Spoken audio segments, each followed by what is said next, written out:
Hi all, welcome and welcome back to my channel. I have a horrific story to share with you in this video that happened in Inkster, Michigan, not far from the city of Detroit. This story is about a real-life house of horrors, and as I often say in my videos, you may not want to listen to this with little ears around. On October 22nd of 2020, Inkster Police say they were called about an injured man hiding in some bushes in his underwear outside of a CVS drugstore. He claimed he was assaulted in the CVS and was transported to the hospital. When police questioned him about what happened to him, he told them he was held hostage and tortured in a home belonging to two of his friends for 4 months.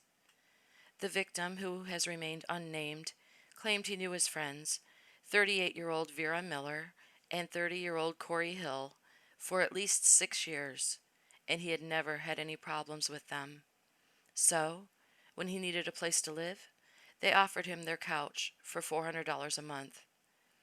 He said they asked for his bank account information so they could take the rent money each month, but claims they've been taking all his paychecks ever since.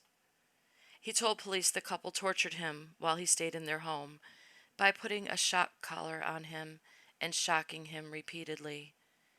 He also said they beat him with extension cords and hit him with a wooden board, knocking his front teeth out. He said they tied him to a chair and used a lighter to burn the skin on his chest off, and on multiple occasions they took hot water from the water heater in the basement and forced his hands into it, burning them. He claimed the couple starved him other than the occasional bologna sandwich, and when he got hungry, they made him chew on a towel soaked in dog urine. Officers said they observed scars, bruises, blisters, burns, cuts, and scabs on the victim's face, chest, legs, and stomach. They said his hands were blistered, scabbed, and peeling from being forced to hold them in the hot water. Police also said he's missing 3 teeth. The victim told police the couple would drive with him in their car in the back seat, but the child locks were always engaged. He said when they went to stores, they would take his pants and shoes and leave one of their children to watch him to make sure he stayed in the car. He also said that he never tried to go to police or escape because he was terrified that Hill and Miller would find him and his family and torture them and his children. On the day he was found hiding in the bushes by police, he says Vera Miller picked him up from his job and hit him in the face with a phone, busting his lip.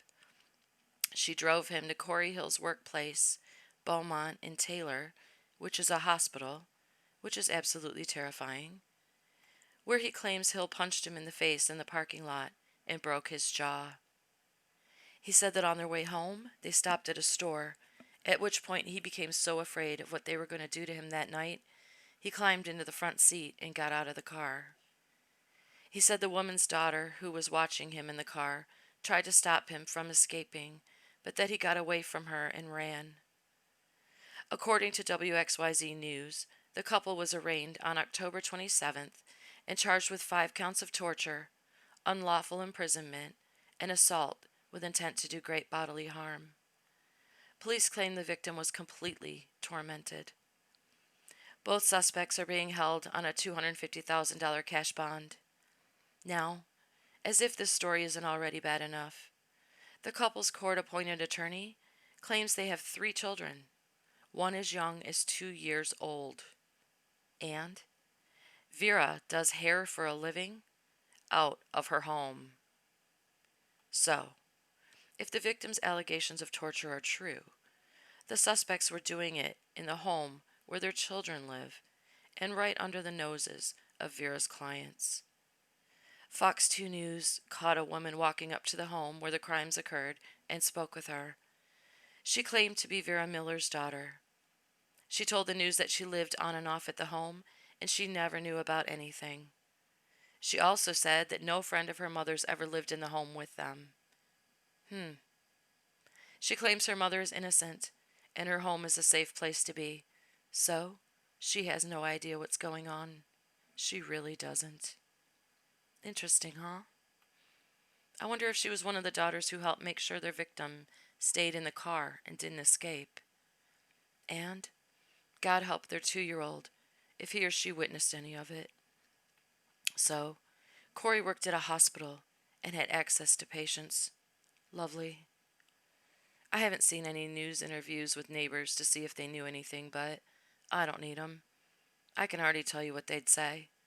They had no idea that poor man was being tortured in that house. They were such a nice couple. So neighborly. Had the neighbors over for barbecues and everything. They sure didn't know they were capable of doing such things 'cause they were such nice people. Yada yada yada. I swear, I'm so sick of hearing that crap. Nobody I know better do some stupid crap like this 'cause I swear to God, whether I know about it or not, I'm going straight to the news to tell them I knew they were capable of it. I called it way before it ever happened, and I was just waiting for it. They were ticking time bombs, I swear. I alone knew something like that was going to happen, and I tried to tell everyone, but no one would listen. I'm going to be the relief the nation has been waiting for. The one person who suspected them all along. I'll be a national hero. If this man is telling the truth about being tortured in their house of horrors, I hope they lock them up and throw away the key. Not only for him, but for their children. They didn't deserve to have that happen around them, or to be raised by monsters. Now, maybe they'll have a chance at a real life. I'm always stunned by the things people let their children witness.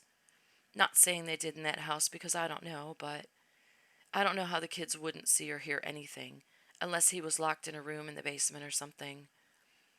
I was always so careful about what my children saw because children don't forget. Things stay with them. Hell, I never even swore around my kids until they were late teens or adults. It was only if I was over the top mad about something. They rarely even ever saw me get angry. I sheltered them pretty well. As a matter of fact, I never even realized how sheltered they were until they were in junior high and I had an incident occur where my son was being threatened by an adult. He broke up with a girl he was dating in 7th grade. 7th grade. They were kids. But she was so upset that she got her father all worked up, and he threatened to hurt my son for breaking up with his daughter. Nutcase, right? Anyway, my son didn't tell me about it because he knew I'd make a huge deal about it, but I overheard him on the phone telling a friend about it. So, I called the SOB to let him know that he better pull his head out of his ass before I make him regret his dumbass move. And just as I expected, the coward hung up on me. No balls. He had no problem going after a 12-year-old, but when Mama Bear came a-callin', it wasn't so fun anymore. So, I called him back, and of course, Coward wouldn't answer.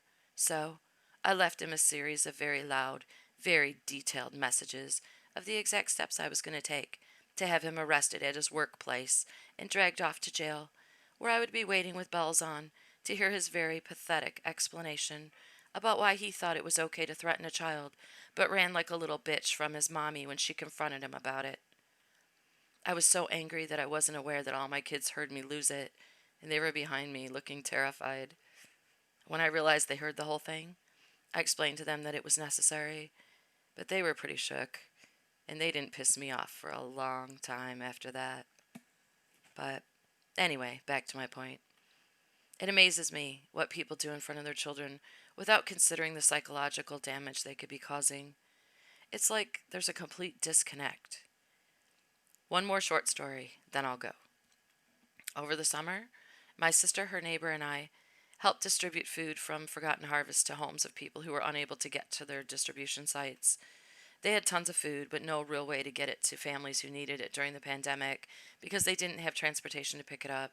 So, my sister and her neighbor would go in trucks to pick up food for multiple families, and we would put it in boxes and coolers and deliver it to homes that needed it. We used our own vehicles to do this. So one day, I made a delivery to an elderly woman who said she couldn't use all the food I had for her, so she asked me to take it to her granddaughter down the street because she had small children to feed and could use the help. So, like a dumbass, I said sure. What could it hurt, right? I thought she'd call her granddaughter and let her know, but apparently she didn't, and all hell broke loose. Her granddaughter wasn't home when I got there, only her baby's father. He came to the door, and I told him that the woman asked me to drop food off to them, and he seemed grateful and offered to get it out of my car. He came outside, and his little toddler came out with him. He was taking a box out of my trunk when the woman's granddaughter drove up. She saw me with her man, and it took her a total of 2 seconds to jump out of her car and start screaming at him, right in front of their little one. She was standing in her front yard, screaming that he brought a bitch over to her house when she wasn't there, and she was losing her mind. He tried to tell her that I was there to drop off food, but she wasn't having none of that. I was his side bitch, and that was that. He took the food and walked back to the house, and she attacked him, punching him and hitting him right in front of their child. The baby started crying, and all I could think was I wanted to grab him up and get him out of there. She knocked the food out of his hands and started throwing it at my car.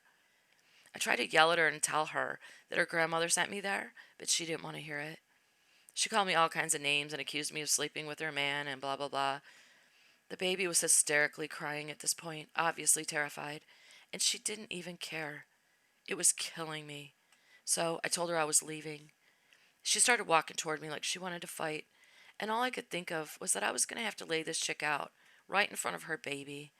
So I said, "Please don't do this in front of your baby." And she said, "Bitch, I'll do whatever the hell I want." I'm like, God, I cannot believe she's actually going to let this happen.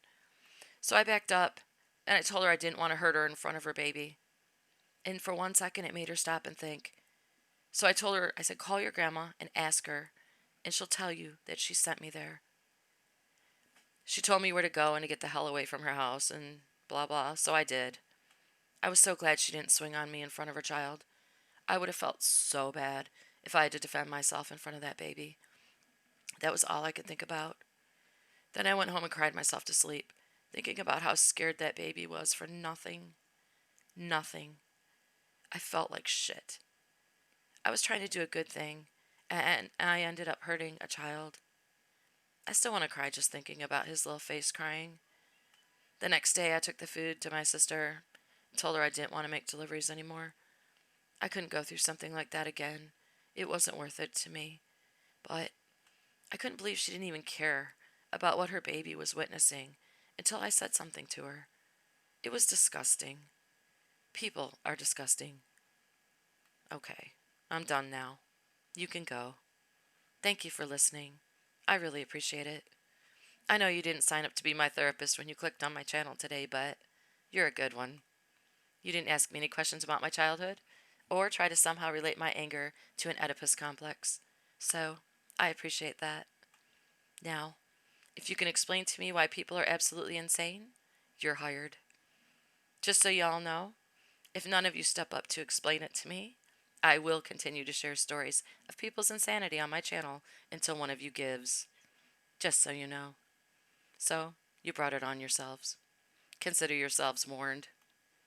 Thank you all so much for watching, and I'll see you on my next video.